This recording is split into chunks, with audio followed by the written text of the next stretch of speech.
She's our Dean of the School of Arts and Science. She's originally from Winnipeg. She came to Victoria to do her master's at the University of Victoria. She began to work in Camosun in 2003, and she has contributed as faculty board member, Education Council, and Integrated Curriculum Committee. She's our Dean of the School of Arts and Science. She's originally from Winnipeg. She came to Victoria. I think we have a master's at the University of Victoria. Audio from our stream here. She has contributed as faculty board member, Education Council, and Integrated Curriculum.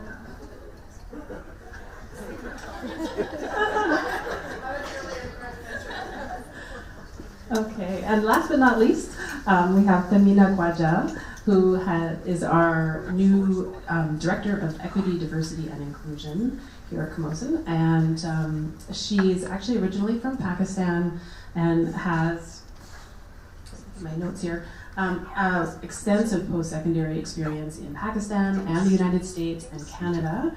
Tamina's passion for social justice has led her into a career in equity, diversity, and inclusion planning and implementation. And she earned her PhD in educational policy planning and leadership in higher education from the College of William and Mary in the United States, where she was a Fulbright scholar from Pakistan. And she is also a published author in peer-reviewed journals and co-editor of the book Critical Approaches to Women and Gender in Higher Education. So welcome to you. Thank you so much. So we're now going to start with our questions. I'm just going to ask the question, and I'll just start with Laura to answer, what does International Women's Day mean to you? The pressure of going first. So I see this as a day to really honor and celebrate the contributions of women, both past and present, those that are well known to all of us and those that are known to us personally too. So one aspect I think that I always think of in this day is women who broke barriers in all of our fields. You know, I won't name them all, but obviously art, science, medicine, music, engineering, politics, human rights, everything that you can think of.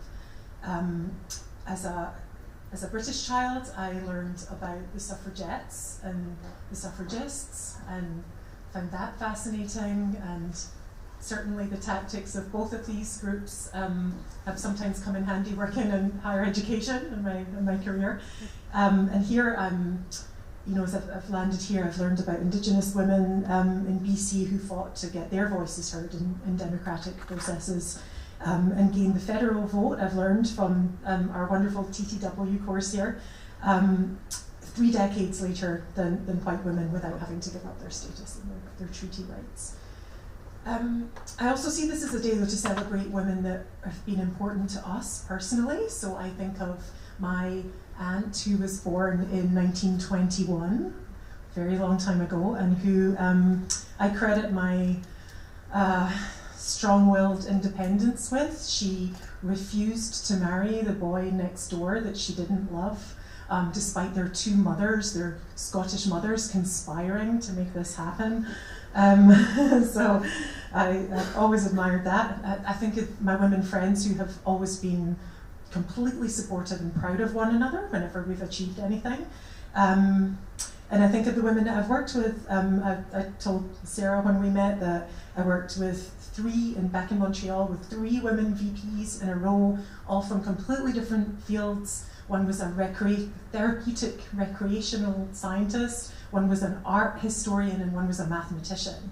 And they were all incredible, and I learned a lot from all of them. So here at Camosun, you know, I'm loving working with all the women. I work closely with Sybil, who is fantastic, and I also have a team in student affairs, many of whom are in this room, who are caring, thoughtful, compassionate, inspiring women who I am extremely grateful for. Thank you. That was really good for me going first.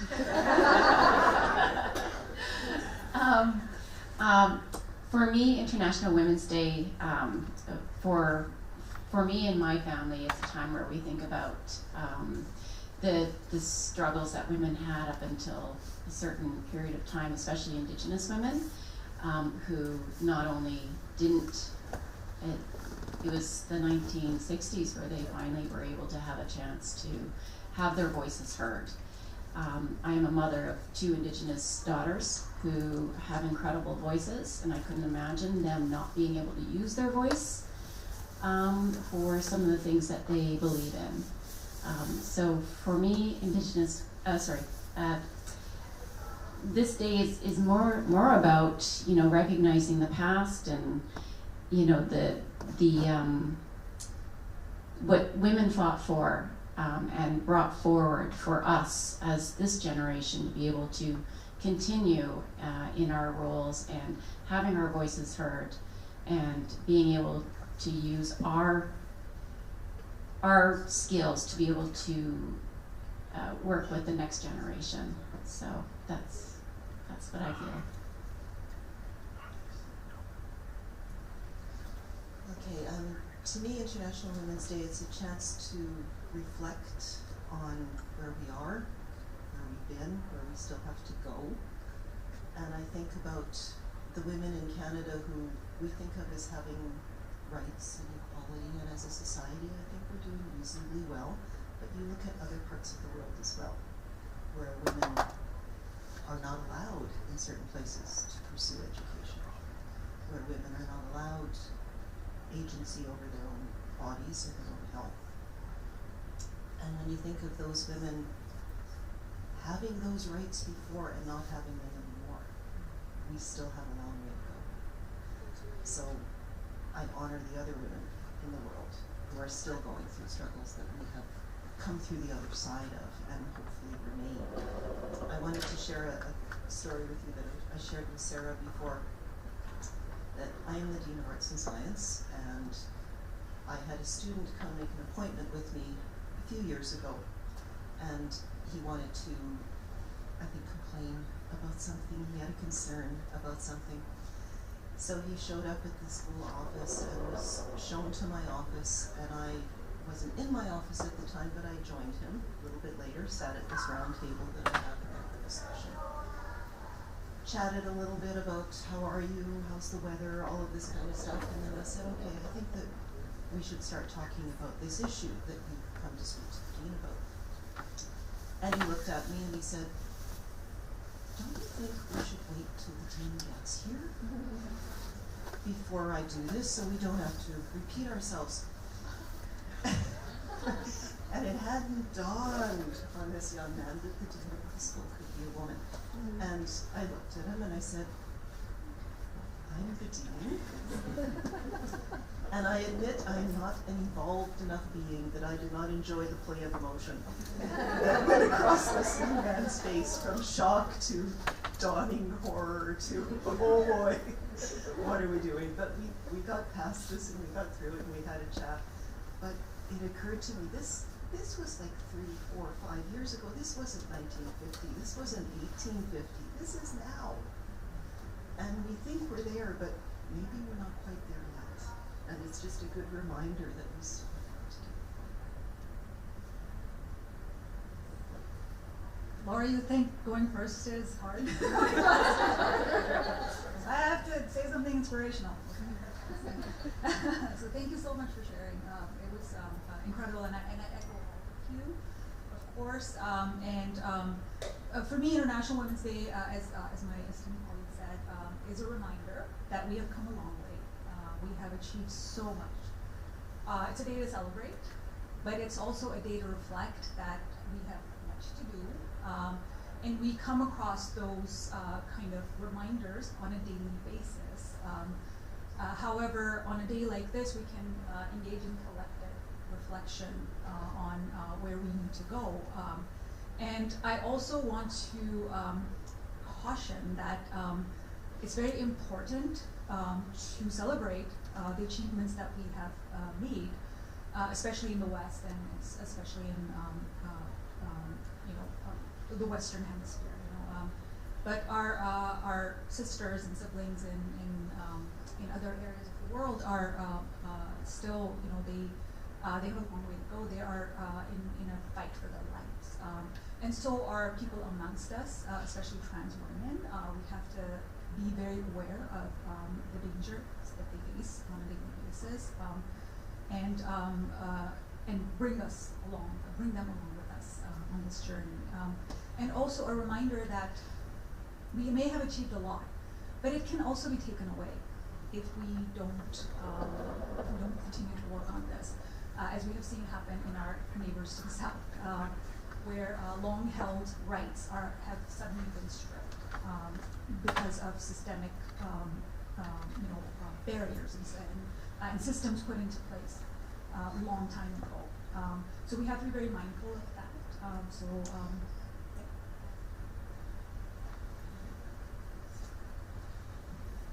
Pass it back that way, but I will also just say, I really want to say thank you all for your thoughtful answers and just the breadth and depth of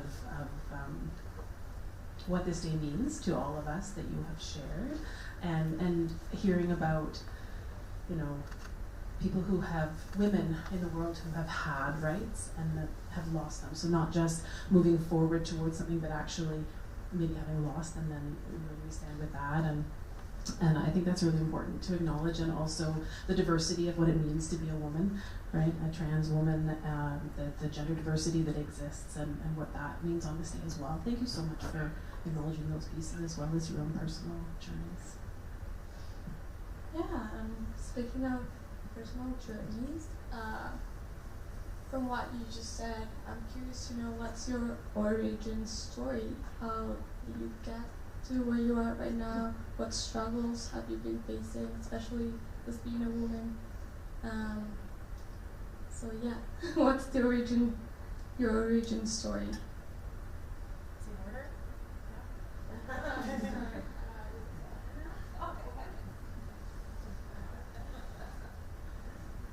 Thank you. So, as Laura mentioned earlier, I think all of the women who are here right now, our origin story did not start with us. It started with incredible ancestors who came before us. And so I would take this opportunity to tell a story which I find so fascinating. And I feel like it was the start of my feminist journey. It started in 1956. I wasn't born yet. I'm old, but not that old. So that was the year my mother was born. And she was born into a family, a Punjabi family, and part of the family were from Delhi in a newly made Pakistan. And so my grandfather, he was born and raised in a village in Punjab. And he was a family man. He loved his family very much. And he and my grandmother, they had 10 children in all. And my mother was the 5th daughter in a line of daughters.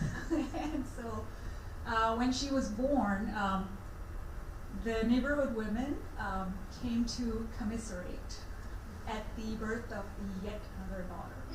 What a tragedy.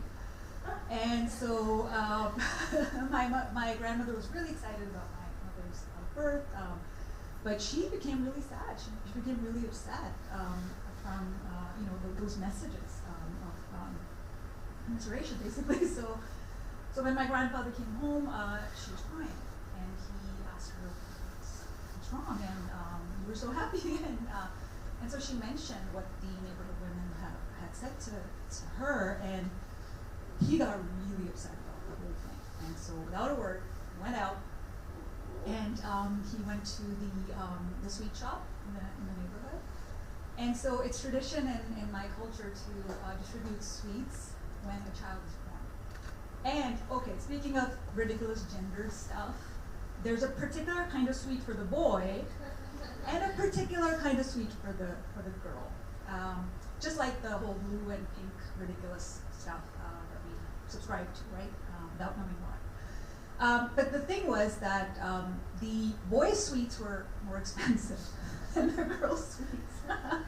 So you would send those out, and everybody would go, "Oh, it's a boy! Oh, congratulations!" So he ordered the boy sweets for my mother, and to announce the birth. That was amazing. So he distributed it in large quantities in the neighborhood. He made sure that those women received the message, and the message was, "We are ecstatic at the birth of our new girl." And so the tradition of passive-aggressive feminism started with my grandfather and continued along with my mother, wonderful feminist herself, and then my aunts and my amazing cousins who paved the way for me to be here today. I wouldn't be here today if it wasn't for them. Yes, there have been barriers, but I've always thought of them as the boy sweets. You know, it's just something ridiculous that I don't agree with that. So you put up the barrier, I don't care about it. I'm just gonna write it down. So that is kind of like the beginning, the origin story, very beginning. Thank you. That's a great story.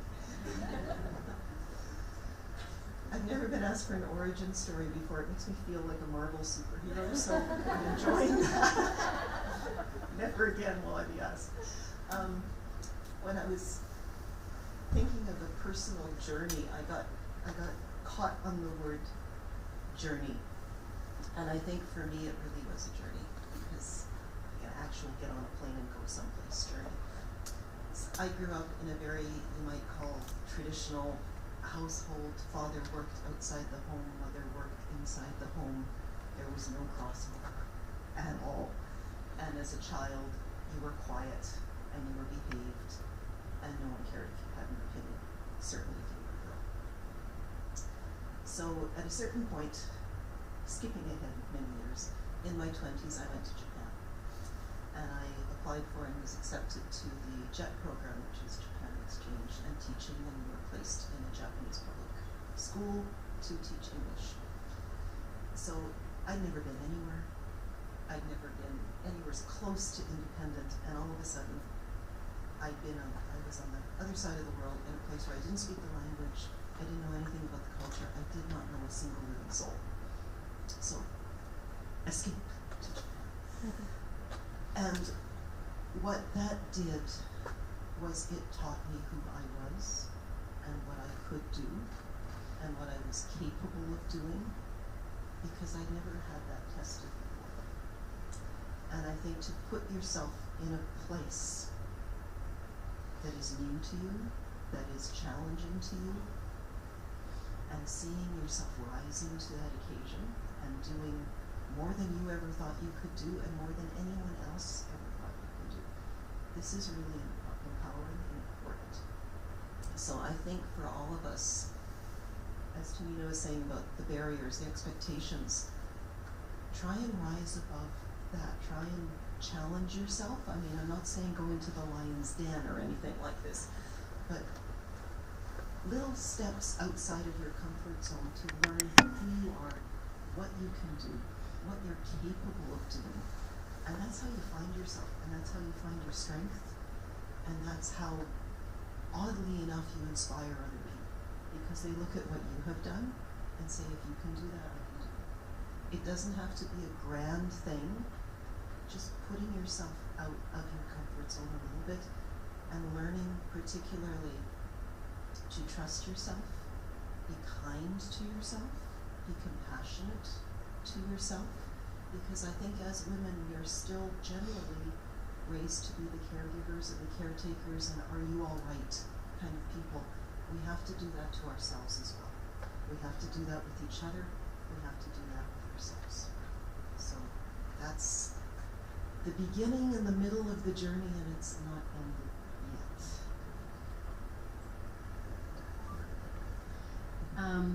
And my origin story also begins with, I was raised by a mother who was very, very busy and very, very strong and had many, many amazing talents that we saw growing up.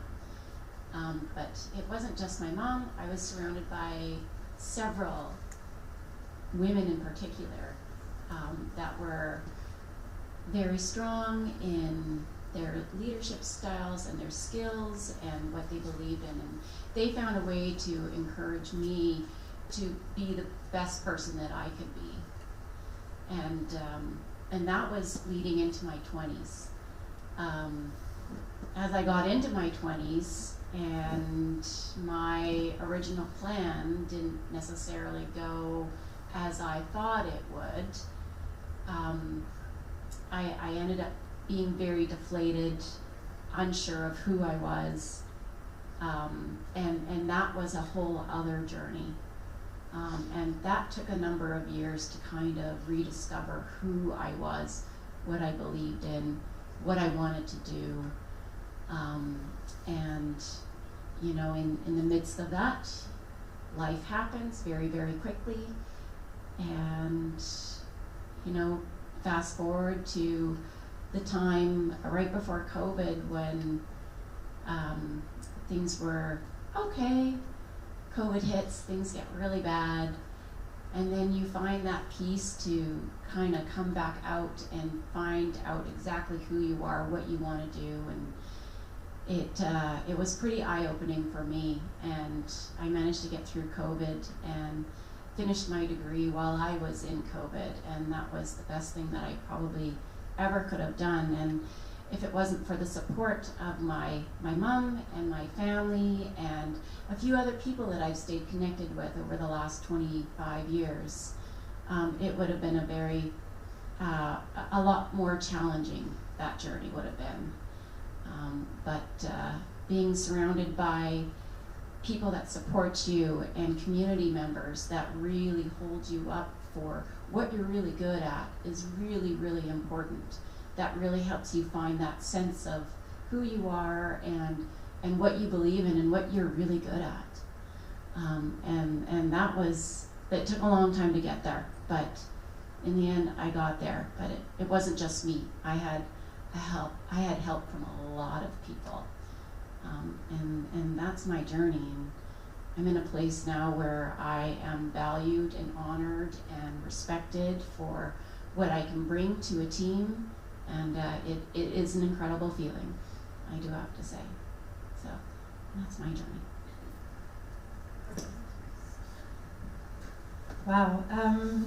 So, like Ella said, I was born in Scotland. I was very fortunate to be educated through scholarships, and at the time there was generous government support. We not only got our tuition paid, but living expenses and things. I think I was like the last year maybe of kids to get that. And I took psychology as an elective. I was meant to be an English and history student, and suddenly thought, oh God, there's an academic subject of all the things I've ever thought about all the time. This is incredible. So, you know, like the introduction, I kept studying. I went through, you know, various levels and continued to be fascinated by what I found out. I was very fortunate. I was a TA to a woman who was then promoted to be an associate dean, and I was all ready to go with all the class materials. So I actually got my dream job as a professor, and I loved teaching, I loved research. It wasn't sunshine all the time. There were troubles, there were frustrating moments, there were unfair moments that if you know, you're always welcome to buy me a coffee and I'll tell you. But it brought me to Canada, which is wonderful, in 2009 for 6 months. That 6 months is still ongoing. I worked at Bishop's University in the psychology department there, and at that point I would have argued to the ends of the earth with anyone who would have said, one day you will change your mind about this job and you'll want to do something different.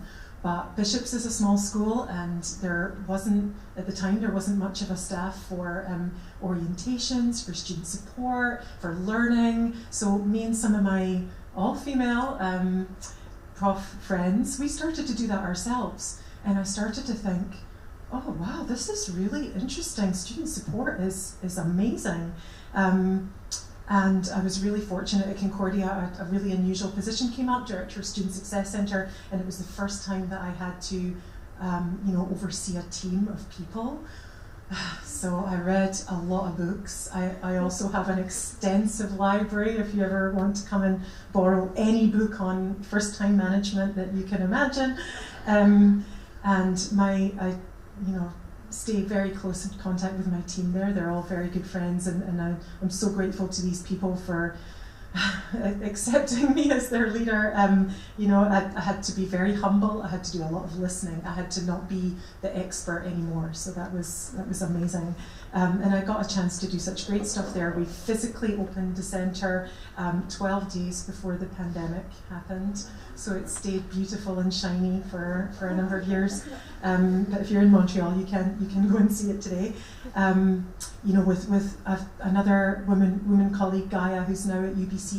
She was the director of health and wellness, and we had to put an entire medical clinic online during COVID. We had doctors, psychiatrists, on top of all of our other services. Really, really difficult stuff. And well, where it leads is that while I might have argued with you that I would never leave Montreal, I had always heard of Camosun, and I'd always loved Vancouver Island, and I was really excited to get the opportunity to come here.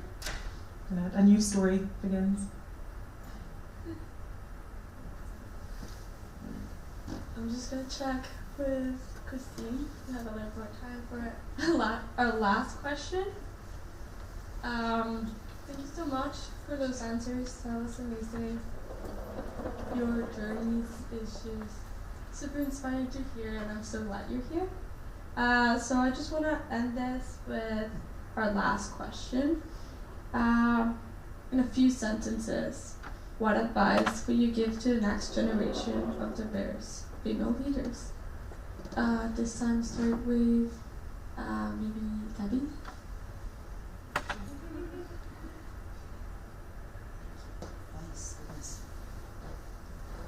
Trust yourself, believe in yourself, ground yourself in what is important to you and in your values. If you are a female leader, if you are a leader of any gender, you will never have everybody who loves you.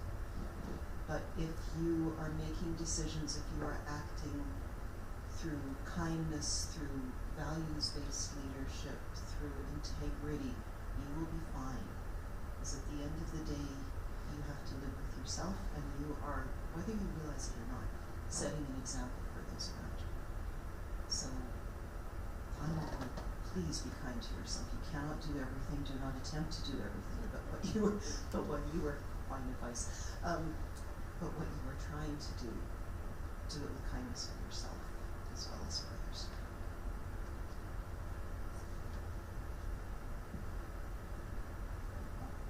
Okay. So I have the nerdiest advice ever. For me, I think my journey towards the realization that gender is completely made up is that it started from this, when I studied social construction of reality. So anything outside of the natural world, we made it up, all of it. All of it is made up. Gender is made up. Leadership is made up. These are all concepts. These are all they have a history that people who made them up around themselves. It serves a purpose, so always remember that.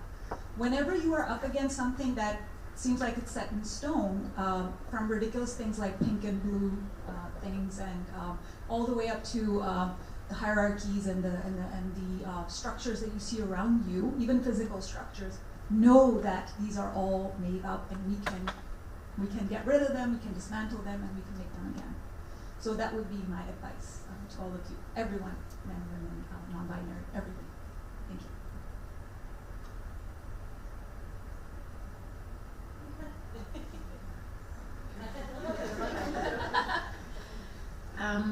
Mine's super simple. Listen to that little voice in the back of your head. It says a lot to you. And my other piece is surround yourself with a community that help you become the best version of yourself. That will hold you up. So. Yeah, definitely related. I think I would say it's always okay to change your mind, your plans, your opinions, even those that you hold very dear. I think that we can get very attached to sometimes our story, of who we are. But I always wanted to do this. Like Dee said, if your intuition is telling you that something isn't working for you anymore, you sooner or later you have to listen. Really, and it's always okay to look at your options and to reconsider the opportunities that might be out there. I'm really impressed with our Camosun students, our mature students who have just decided to make huge changes in their lives and come back and do something completely different after decades-long careers. I think to reflect what was said already, I'm also really proud of young people for that self-care and looking after yourselves. And yeah, please keep doing it.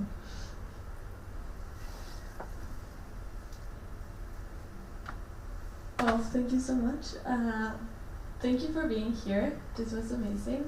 Do we have time for questions?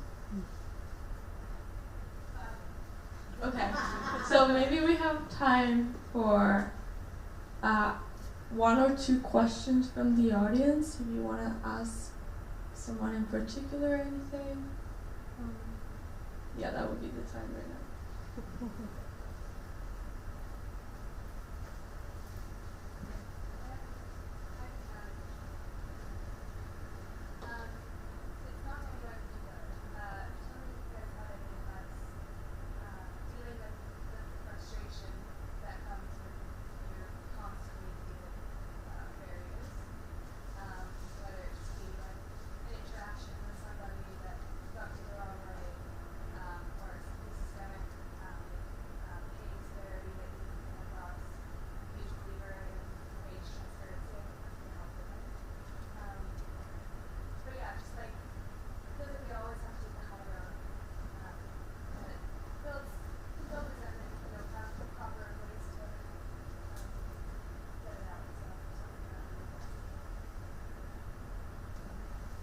Great question. It's going to be the very blunt one.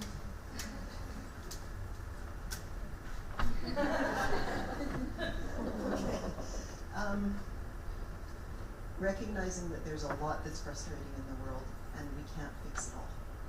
So I think that recognition is important, that if do what helps you. I mean, if screaming into a pillow helps you, scream into a pillow, honestly. If things like meditation, self-care help, because there's a lot of rotten stuff going on in the world, right? And we take that on and we have to find a way to calm that within ourselves, because us getting sick or us getting ill from that is not going to happen. But I think do what you can do in small pieces, be that, volunteer for a cause, join a protest march, sign a petition, something that you can do, knowing that likely you or we're not going to fix everything, but recognize that you can do something. Maybe if all of us do a little bit of something, that will move it forward. But also, I think we've all said, make sure that you find a way to take care of yourself, because it will not help the world if we all get acid reflux. Right? So take care of yourself.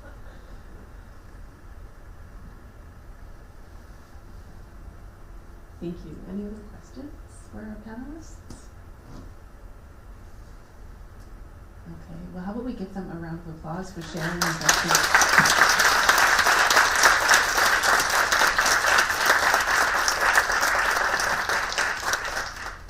Thank you all for joining us. Thank you to our panelists. I hope you enjoyed it. We've got some cupcakes that we'd love for you to have, tea, cookies. Check out the artwork. I want to say a special thank you to our committee, Sarah, Elva, myself, and Ruby, wherever she is. It was fun. We pulled this together in a little over a month, and we're so happy you all came, and have fun.